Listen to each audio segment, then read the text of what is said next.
Welcome to another episode of The Brand Called You, a podcast and podcast show that brings you leadership lessons, knowledge, experience, and wisdom from thousands of successful individuals from around the world.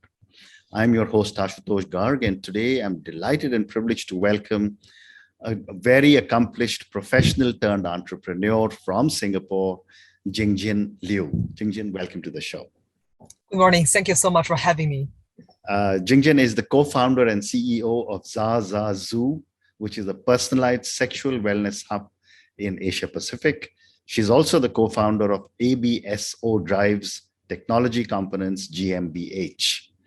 So, Jingjin, what an amazing journey you've had. Before I come to ZaZazu, tell me about your journey from automobiles to sexual wellness. Well, I grew up in China and went to Germany when I was 16. And I have struggled my whole life with being a different kind of woman that Asian society expect you to be. I was always too loud, too extroverted, have too much opinions. And these are things that, as you can imagine, the Chinese society does not necessarily appreciate. And then I decided to make a move to a country, Western country, Germany in that case, where individualism is more celebrated, and to explore leadership, to explore to a different kind of environment. And I studied industrial engineering back in Germany, and to somehow find my way, to find a way how to establish yourself as a woman. And but it has been always a passion and calling for me based on my own struggle, how to become how to establish yourself as a young Asian woman. That I want to empower women to do more, to build innate confidence. I have experienced that in corporate contexts a lot. That how women, from various different cultures, do not know how to be assertive and how to be confident in their competence. And through the whole career, I knew that one day, if I would have the opportunity, I want to build a company that empower women to do more. It was not clear to me it will be a sexual well-being company, but it has always been the passion and calling. Yeah. Amazing. So let's talk about ZaZazu. Before you tell me about what you do here, tell me a little bit about the background of the name. The background of the name comes from, is inspired from the series Sex and the City. At that time, they were describing a feeling that is difficult to describe. If you really like someone, there are butterfly feeling in your stomach, but you actually can't allocate, you can't describe describe this kind of feeling when you really like something, when you feel, over the moon. And we have always considered that, female pleasure, so orgasm, is something that very similar. Even the science has not found out where is the female pleasure, where is the G-spot. And so this is how the name has started. Very interesting. And what was, while I understand your need to be able to express your individuality and also be able to share your own perceptions of how women need to be find their own voice, what was your motivation to start a venture on sexual wellness? I think it's twofold. One is, like you rightfully said, is something that I have always felt, how can I build something, not another career leading company, not another lead-in company to tell women to do more. I feel women are over-advised and under-supported. Correct. How can we build something that is help women to build confidence from within? And I've done many researches and find out that there are, with the Maslow pyramid of demand, if you look at the basic needs, exercise, sleeping, dietaries, all these kind of things are already discussed many and tons of times. And sexuality, which is the very base of human demand, especially for women, is not discussed at all across the whole world. Asia being more conservative, But this is something that I feel the women today can be CEO, can be housemakers, can be anything we aim to be. Time has never been better for women.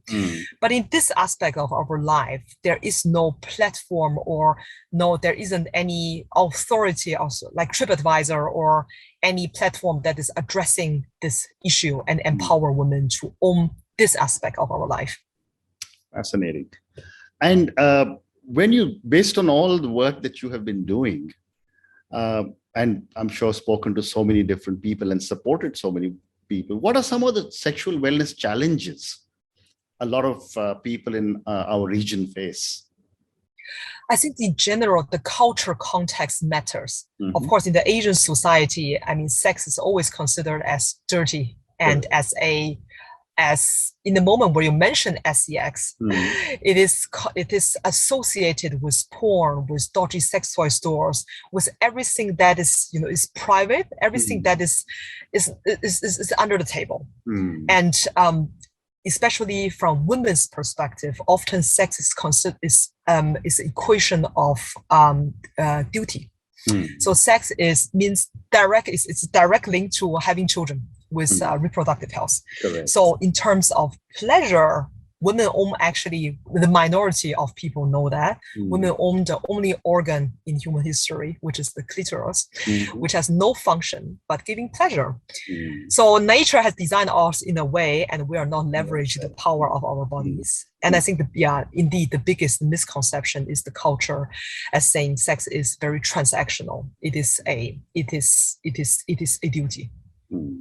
It's so fascinating you're talking about this, because I've often said that, and you told me you lived in India for 2 years, in a country which gave the world the Kama Sutra, which is such a highly populated country, and in a region, Asia, which probably has more than half the world's population. Why is it that intimacy and sex is such a taboo? And how are you addressing some of these issues? I mean, we figure there is no winning formula, and it's like many startups. You try and error and pivot really to understand what is missing, and we have some more barriers compared to the usual startup not operating in a taboo breaking space. Is that if a stigma like sexual well-being, especially female sexual well-being, is stigmatized in our culture for hundreds, if not for thousands of years, deeply rooted in our thought process, in the way of thinking, it is very challenging. It will take more companies like ZaZazu to break the taboo for women. And I think you mentioned interesting Kama Sutra. When you mention the Kama Sutra, most of the people think about the positions. Correct. And Kama Sutra is so much more. It's about love. It's about connection between people. And this is, again, the misinterpretation of the history. And I think it's a very challenging space. We have started at the beginning with a TripAdvisor kind of platform, saying we have the educator, we have the consultation, and we have the product at the same time to really become a TripAdvisor for female sexual well-being. Until we recognize that it does not work this way, because women, as from today, women apparently don't consider sex as a essential part of their life. Okay. And we have to figure, and so nobody wants to go to the platform and seek for solutions. And then later on, we just find out it's not that the women don't enjoy or don't want to have sex. It's rather they don't want to have, or they don't enjoy the sex they have today. So obviously you don't know what you don't know. It's that if you have never tasted great wine, you would miss the taste of great wine. And the same is true for female sexual well-being. Well said. Well said. And yet, based on whatever one reads and sees, men and women react very differently to this basic need of all human beings. How do you manage your communication between the two different male and men, between men and women? We are trying different ways again. And I think the male narrative is much more transactional. So men come straight to the point. We see that in the corporate context, in different contexts as well. Whereas women is rather considerate of the community, considerate of their environment, considerate of men's feeling, which often do not lead to what women want, but rather what the other person, in that case, men want. So we try to bring, again, this is something that is, there's a huge invisible cultural barrier. You can't just transfer a woman saying, okay, today I want to have it this way.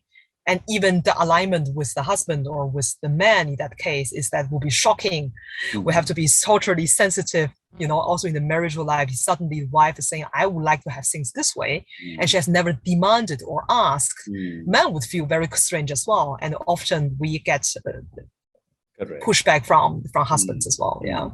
And, Jingjin, based on your experience, is it, and you lived in Germany for many years, is this different in the Western world as compared to Asia?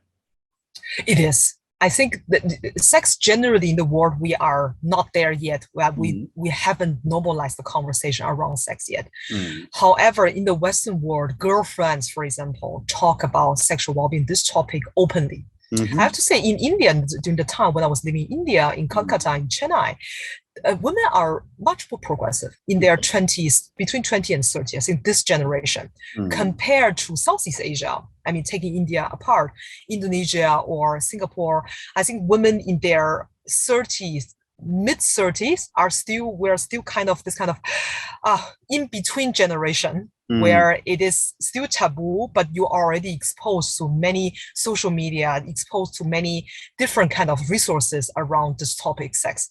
So I think that in Western culture is definitely more open-minded, open up, versus Asia. But Asia, there is no, every country is different again. Correct. And therefore, that takes me to my next question, which is on culture. How does culture impact discussions on adult topics? A lot. I think that culture is I think the biggest difference that I experience in terms of culture between the language barrier, how we behave, is that the Asian society, we care is about family and the community. In almost every single Asian country, is that if the next generation, the daughters or the son, were doing some of the things for the face value of the family. We pursue a certain career for the face value of the company. We marry some people for the face value of the company, of the family. Whereas in the Western culture, it's about individualism. It's about how I want to be. It's a lot about I and we. Therefore, when you put that into a sexual well-being context, pursuing into an individual pleasure, pursuing about what I, man or woman, want, is a very different approach versus here in Asia and saying, okay, I care, I marry someone for the sake of, the next generation, for the sake of the right person, creation, recreation. Precisely. Interesting. So, Jingjin, now let me move to the next part of our conversation, which is, you have several programs to support couples. Tell us a little bit about the kind of programs that you run and the kind of support you give. What we started with a consultation with, individualized program. We ask actually couple, because we recognize every couple, every woman, individual, the challenge is very different. So there is no one solution fits all. So we ask actually couples to fill up, or individual, very often women stand alone, to fill up a survey that we have designed with leading sexologists and psychiatrists to find out what are their roadblocks, what is standing between sex or good sex or having sex at all between them. And what we recognize is that very often, however, after answering these questions, that couple and women often, they don't know the reasons. They can't feel this kind of service as well. So what we have started is that we moved a little bit more into the corporate context, working with gynecologists and working with corporate vendors, and then to advocate about how to integrate sexual well-being as an essential part of your life into, essential part of into your daily life. And I think this have gained more tractions than doing individual sessions. as very often, again, Asian value is that you need very often in our society, we need a higher authority to endorse what we do. So in the moment where the gynecologist say, okay, you can explore ABC, and the patient in that case feel, okay, so it's not that I want to buy something, it's that it's doctor recommended.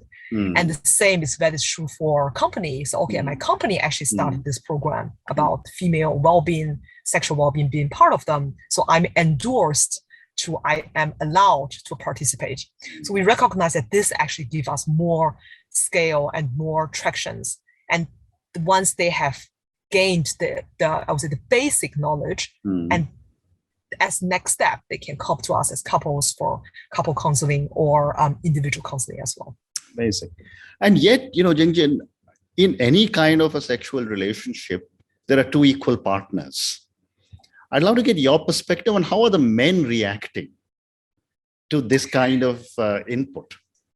It varies really from extreme anxiousness, saying okay, towards to extreme openness.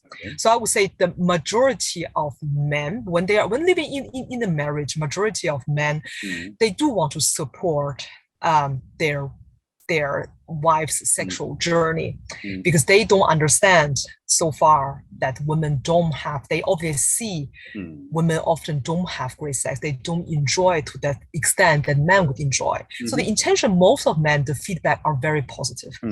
Having said that, I would say 20-30% is extreme rejection. I was saying, okay, you are bringing actually dodgy things, or you are actually embracing my wife to explore her sexuality, which is considered as a sin.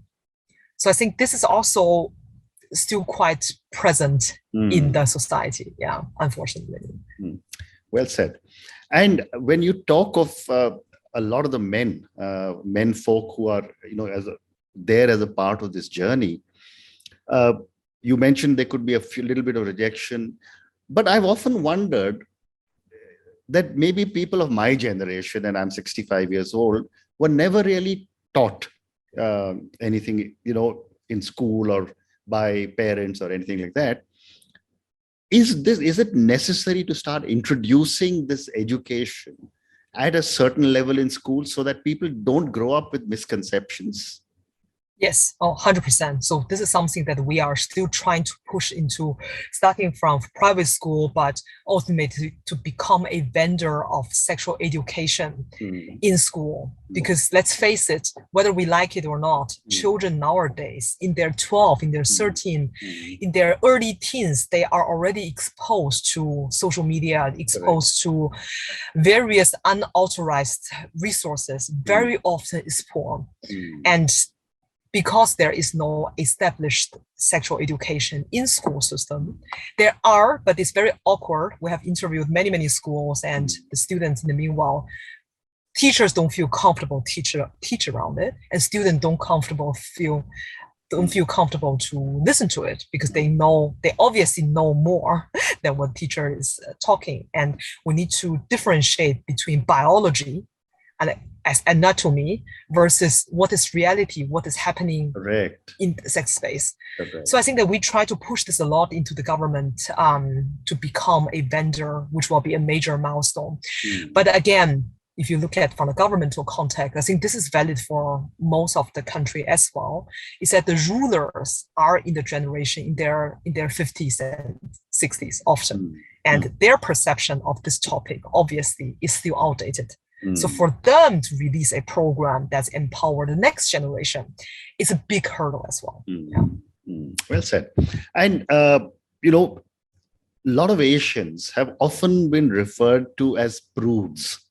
I mean, we have very large number of people in our region, and yet we don't want to talk about something which is so natural for most human beings. What are your thoughts? Is this kind of prudish behavior cultural? Is it because of elders in the family, or is it beginning to change? The next generation definitely sees things very differently. Today, I think we are moving our culture, we are moving more into individualism. If you look at the Gen Z population now today, they emphasize a lot about me, like in the Western society.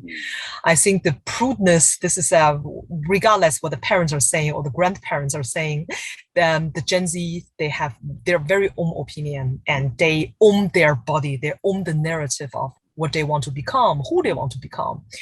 And I think the next generation is, I mean, we are still bringing this kind of value to the younger generation, but we will overcome this certain prudeness. But of course, we are Asian. We have such a big population, and the urban society obviously is very different than the rural area.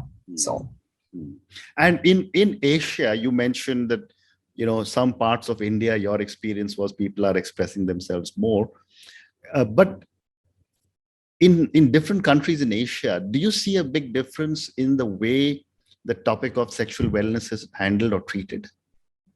For me, I think the biggest surprising factor for me when I entered this business, when we were talking to investors about sexual well-being, the first immediate feedback of against starting a business like such in Southeast Asia is that you have a very big crowd in Malaysia or Indonesia of the Muslim society.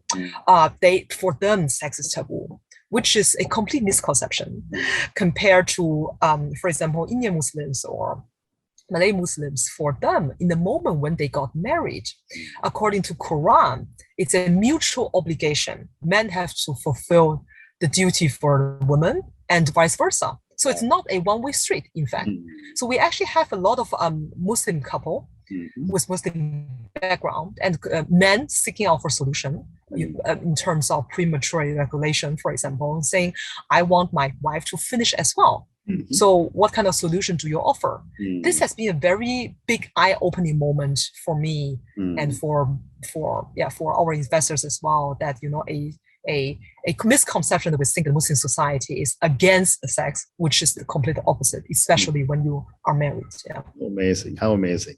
And Jingjin, I've got time for one more question, and this is for the thousands of people who will listen to our conversation. What would you say are 3 lessons our viewers and listeners can take away from our conversation? I think in terms of entrepreneur journey, is that someone really want to start a startup. I get this asked a lot. Is that I think don't start any business or a venture if it's not a passion or calling, because it's all consuming. It will eat all your weekend, all your holidays, and it will eat you up emotionally, because things will never go down the road that you would expect it to be. And every entrepreneur journey is different. And if it's not a passion or calling, if you don't see the purpose behind the venture, when things get bad or get tough, you will want to quit. For sure. I have this thought every second day. Absolutely. Because entrepreneur journey is literally, I think as you must have experienced tons of yourself, is that it's the up and downs, and you can't, there are so many uncontrollable factors. Correct. So don't start a business because now you have a lot of capital in the market, everyone wants to become entrepreneur, but don't start this journey for the sake of starting it. And so this is one major lesson. And the second one, I would say, if you are into this route, and I think make friends before you need them. And this is specifically for women. I think we all know the concept of networking, but in order to start a business or just be successful in general, I think in my corporate career versus where I am today, is that when you need to raise funds and then you start to talk to investors, that's too late. You want to have people on board on your journey, so you don't have to prove yourself, because they will already see what you are doing. And when you, so start to make friends before you need them. And I think last but not least, towards to female crowd, because I'm really into female empowerment, is that do great things. Most women don't lack of competence. We lack of confidence in the competence. It's like do great things, but really talk about it.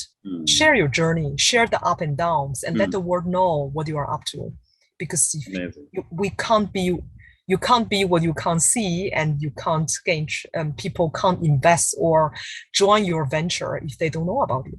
And if you don't advocate for your venture, nobody will. Amazing, amazing. Jingjin, on that note of, and your amazing advice or lesson of make friends before you need them, I just want to say thank you so much for speaking to me. Thank you for talking to me at such length about the whole challenge and of sexual wellness and the incredible need that exists, which people are now hopefully beginning to address now that ZaZazu and you are taking on the mantle of addressing the challenges for both sexes, and I think what you're doing is really a marvelous work that is going to benefit society all over the world. Thank you again for speaking to me, and good luck. Thank you so much for the grant called you. I really loved the name, for having such a controversial topic also on your show. And I really appreciate that. Thank you. Thank you for listening to the Brand Called You videocast and podcast, a platform that brings you knowledge, experience, and wisdom of hundreds of successful individuals from around the world. Do visit our website www.tbcy.in to watch and listen to the stories of many more individuals. You can also follow us on YouTube, Facebook, Instagram, and Twitter. Just search for the Brand Called You.